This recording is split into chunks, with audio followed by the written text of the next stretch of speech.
एक तरफ है ममता, दूसरी तरफ है मोदी।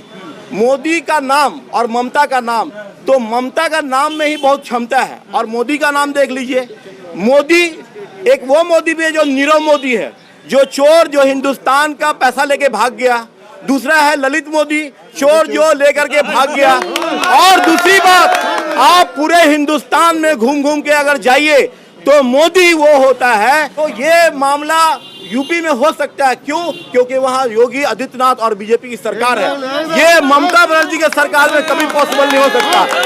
ममता बनर्जी, आप देखिए, मोदी जी आए, कारवारी खत्म हो गया, सब चीज खत्म हो गया। अच्छा, आज विकास का नाम जिंदा ही रहना हो गया है कि आज अगर हम जिंदा हैं तो समझ लीजिए बहुत बड़ा विकास है। जो है दीदी क्यों, दीदी इतना पसंद क्यों है? दीदी दीदी 10 साल राज कर चुकी हैं। दीदी जुड़ीदार के उन्हें ही बांग्ला है। हाँ, दादा आप क्या कहेंगे जिस तरीके से यहाँ के जो बीजेपी है, बीजेपी यहाँ के जो टीएमसी के नेता हैं उनको भी अपने पार्टी में मिलाने की पूरी कोशिश कर रही है, कई नेता मिला भी लिए है।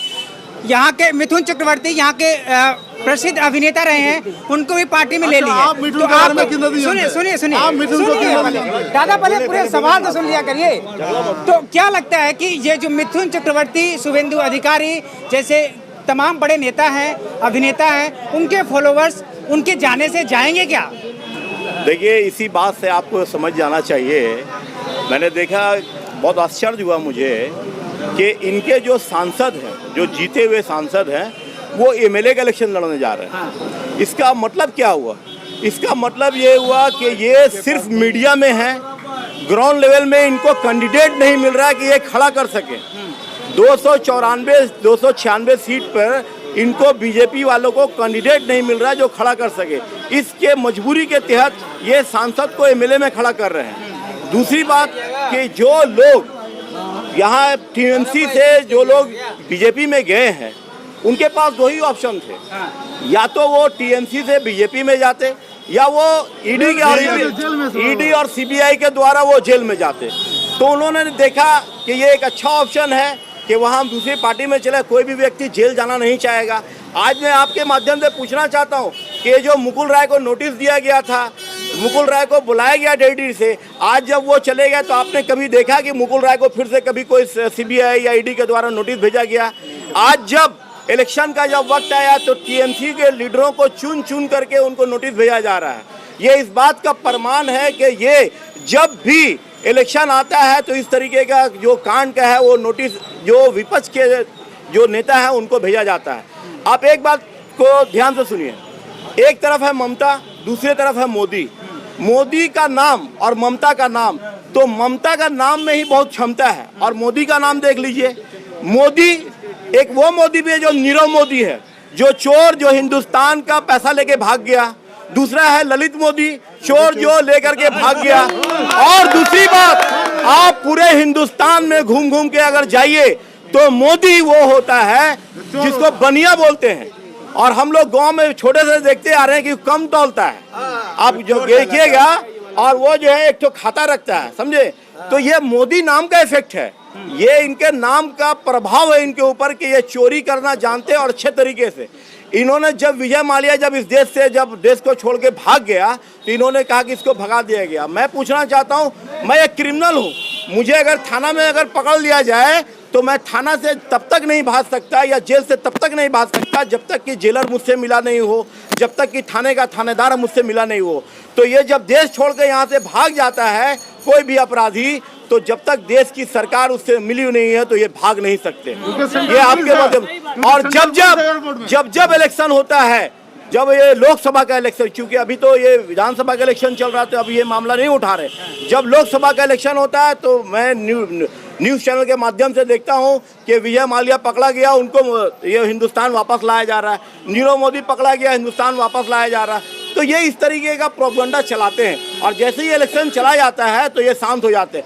आपने देखा देवेंद्र सिंह जो आतंकवादी के साथ पकड़ा गया, उसको 1 महीना से पहले उसको बेल मिल जाती है। और एक आप ही के जैसा नौजवान जिसके दिल में अपने देश के प्रति सहानुभूति, अपने देश के प्रति जो है उसके दिल में दर्द जागा, तो वो चला गया कहाँ? वो चला गया किसानों का इंटरव्यू लेने के लिए। ये आप लोगों ने, तमाम लोगों ने देखा कि जब उसका इंटरव्यू लेने गया, उस लड़के का नाम मुझे याद नहीं आ रहा है, तो वो रिपोर्टर मनदीप को पुनिया। मनदीप पुनिया उसको पकड़ के अरेस्ट कर लिया गया। उसने क्या गुनाह किया था? मैं आपके माध्यम से पूछना चाहता हूँ उसने क्या गुनाह किया था? आप जो योगी जी जो बोलते हैं, आज योगी के स्टेट में उत्तर प्रदेश में आपने देखा कि वहाँ हथरस कांड हुआ। हथरस कांड, एक दलित की बेटी के साथ बलात्कार किया जाता है और उस दलित की बेटी के सिर्फ बलात्कार ही नहीं किया था बल्कि पुलिस वाले ले जा करके उसकी लाशों को जला जाते बिना परिजनों के इजाजत के। तो ये मामला यूपी में हो सकता है, क्यों? क्योंकि वहाँ योगी आदित्यनाथ और बीजेपी की सरकार है। ये ममता बनर्जी के सरकार में कभी पॉसिबल नहीं हो सकता। ममता बनर्जी, आप देखिए, मैं कोई पार्टी से नहीं हूँ, लेकिन मैं ममता बनर्जी की जो नीति है मैं उसको दिल से चाहता हूँ, क्योंकि वो हर समय हर वक्त एक आंधी की तरह आवाज उठाती रहती है। ममता बनर्जी की आवाज गरीबों की आवाज है। आप देखिए ममता बनर्जी ने क्या नहीं किया। आप स्कूल कॉलेज और इसकी बात करते हैं, आज से 10 से 15 साल पहले आप यहाँ के लोगों से पूछ लीजिए, मैं गलत भी अगर बोल सकता हूँ तो आप पीजी चितरंजन या आप मेडिकल कॉलेज वहाँ जाइए, आज वो लगता है कि कोई प्राइवेट हॉस्पिटल है। वहाँ जाइए, हर तरह की सुविधा वहाँ मुहैया है। जो है ये किसने किया? ये ममता बनर्जी किया। आज 67% डिस्काउंट में वहाँ दवाइयाँ उपलब्ध हैं। ये किसने किया? ममता बनर्जी ने किया। तो ममता बनर्जी ने गरीबों के लिए बहुत कुछ सोचा और उन्होंने किया है। दूसरी तरफ आप देख सकते हैं कि ममता बनर्जी जो इतने सारे स्कीम है, कन्याश्री है, युवा श्री है, अभी द्वारा सरकार जो है अभी स्टार्ट की है। इसके द्वारा जो राशन घर घर पहुंचाया जाए, 5 रुपए में खाना देने का उसने प्रावधान किया है और ये चलेगा। तो ममता बनर्जी तो गरीबों के लिए लड़ रही है। आज एक अभिषेक बनर्जी को लेकर के ये लोग उछालते रहते हैं। कौन ऐसा इंडिया में कौन ऐसा लीडर है जिसका पूरा फैमिली या परिवार जो है वो राजनीति में नहीं है? बाप था तो बेटा है तो पोता है। लेकिन आज अगर एक अभिषेक बनर्जी, उसके परिवार से सिर्फ एक अभिषेक बनर्जी, वो भी इलेक्शन लड़ के आया है, लोगों ने अगर उसको चुना है, आज बिना इसके कि आज BCCI का चेयरमैन बन जाता अमित शाह का लड़का। जब सारा देश जब बंदी का शिकार था उस समय उसका बेटा 8,000 करोड़ रुपया उसका जो है वो कंपनी जो है प्रॉफिट करती है। ये कैसे पॉसिबल होता है? बीजेपी कह रही है कि देश मजबूत हाथ में है। जो पश्चिम बंगाल का स्टेट है उसको भी मजबूत जिताकर मजबूत और हाथ और मजबूत करिए। सुनिए और हाथ और मजबूत करिए। साथ ही यह भी करें, आपने कोरोना का नाम लिया, उसमें इसी में एक सवाल और मैं जोड़ दे रहा हूँ। बीजेपी कह रही है कि मजबूत प्रधानमंत्री होने के नाते कोरोना भारत में कंट्रोल हो गया, वरना कोरोना नहीं कंट्रोल हो पाता। आप ऐसे ये गलत बात है। ये कोरोना किसी इसमें ये WHO जो है वो सारा कंट्रोल कर रहा है और ये मोदी का या मोदी के जगह पर कोई दूसरा प्रधानमंत्री भी होता वो भी यही बात बोलते हैं कि ये कुर्सी पर ऐसा कि लोग आते रहते जाते रहते, उनको इस तरह का बयान देना है। ये बयान का कोई वैल्यू नहीं है। गलत बात बोलता है, गलत अफवाह उड़ाता रहता है। गलत अफवाह पर हम लोगों को जाना नहीं है। इस पर हम लोगों को बिल्कुल बहिष्कार करना है। बिल्कुल ही गलत बोल रहा है ये।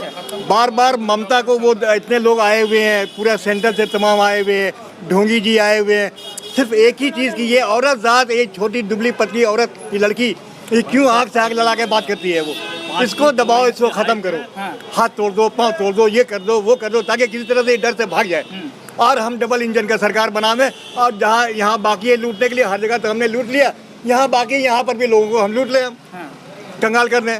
वरना दादा आप कैसे देखते हैं जिस तरीके से बीजेपी वाले कह रहे हैं कि देश मजबूत हाथ में है, राज्य जिताकर और मजबूत हाथ और मजबूत कर दीजिए? देखिए, मुझे बहुत हंसी आती है इस सवाल का जवाब देने में। एक्चुअली में अगर मजबूत की बात होती तो हम लोग रॉबर्ट का प्रधानमंत्री बैठा देते हैं, वो बहुत ज़्यादा मजबूत होता है। प्रधानमंत्री को मजबूत होना जरूरी नहीं होता। प्रधानमंत्री को मजबूत से मतलब होता है कि वो स्किल वाला हो, अक्लमंद हो, पढ़ा लिखा हो, एजुकेटेड हो, टैलेंटेड हो, जो दूरअंदेशी सोच सकता है कि भाई ये जो नीति जो लाऊंगा इससे देश को क्या लाभ होगा। आज आप देख सकते हैं कि आज एक जाहिल प्राइम मिनिस्टर जो खुद इसने बोला कि मैं चाय बेचता था, आज चाय बेचने वाले को हमने गद्दी पे बैठाया तो कितनी बड़ी भूल हुई। मैं आपको इसको उदाहरण देता हूं। आज देश का फाइनेंस मिनिस्टर निर्मला सीतारमण वो कोई इकोनॉमिस्ट नहीं है। आज पहले बार इतिहास में RBI का चीफ वो इकोनॉमिस्ट नहीं है, वो एक हिस्ट्री का पढ़ा हुआ बंदा वो देश को चला रहा है। वो RBI का गवर्नर बना हुआ। क्यों? क्योंकि देश के प्रधानमंत्री एक चाय बेचने वाला है। उनकी सोच ऐसी है। अगर उसको बनाना होता, अगर पढ़ा लिखा प्रधानमंत्री होता, एजुकेटेड प्रधान मिनिस्टर होता, तो वहाँ पे वो बैठाता किसको, जो इकोनॉमिस्ट है।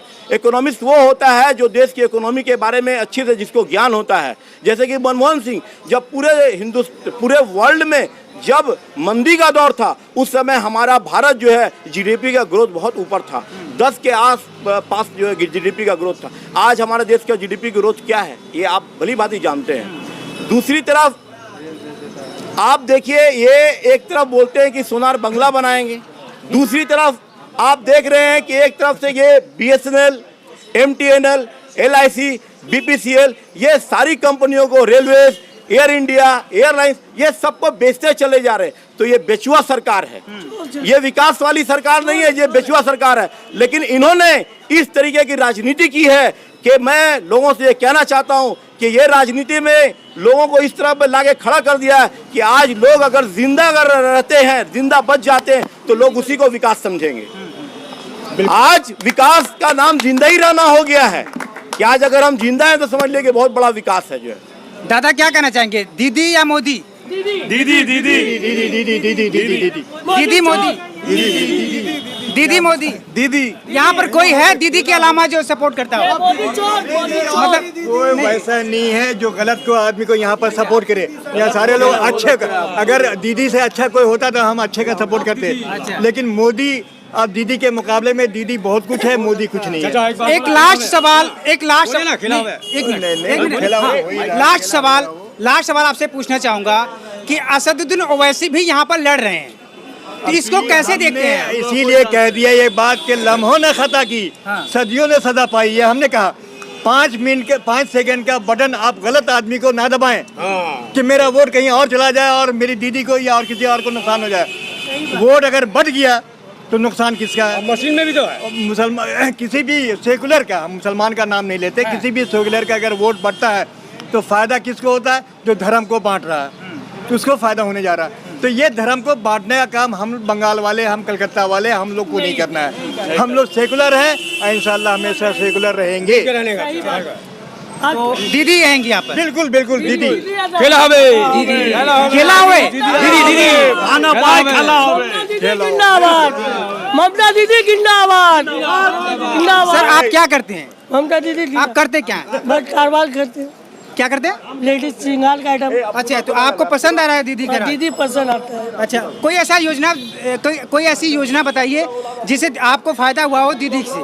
दीदी से बहुत फायदा है। मोदी जी आए, अच्छा कारोबार ही खत्म हो गया, सब चीज खत्म हो गया। अच्छा, मोदी को लाना नहीं चाहिए। मोदी हटाओ, दीदी बचाओ। अच्छा हाँ, तो क्या कहना चाहेंगे आप लोग? खेला होवे, खेला होवे, खेला होवे, খেলা হবে আমরাই জিতবো। दीदी दीदी दीदी दीदी दीदी क्यों? दीदी इतना पसंद क्यों है? दीदी, दीदी 10 साल राज कर चुकी हैं। দিদির জুড়িদার কেউ নেই বাংলায়। हाँ, বাংলায় দিদির জুড়িদার কেউ নেই, দিদি একা काम के लिए একা 100। कितनी सीटें आ जाएंगी दीदी की? हाँ? कितनी सीट से जीतेंगे दीदी? 180 থেকে 200 मिनिमम। मिनिमम 200 200 तो होगा ही होगा। मैसेज दो कीजिए, मैसेज दो कीजिए।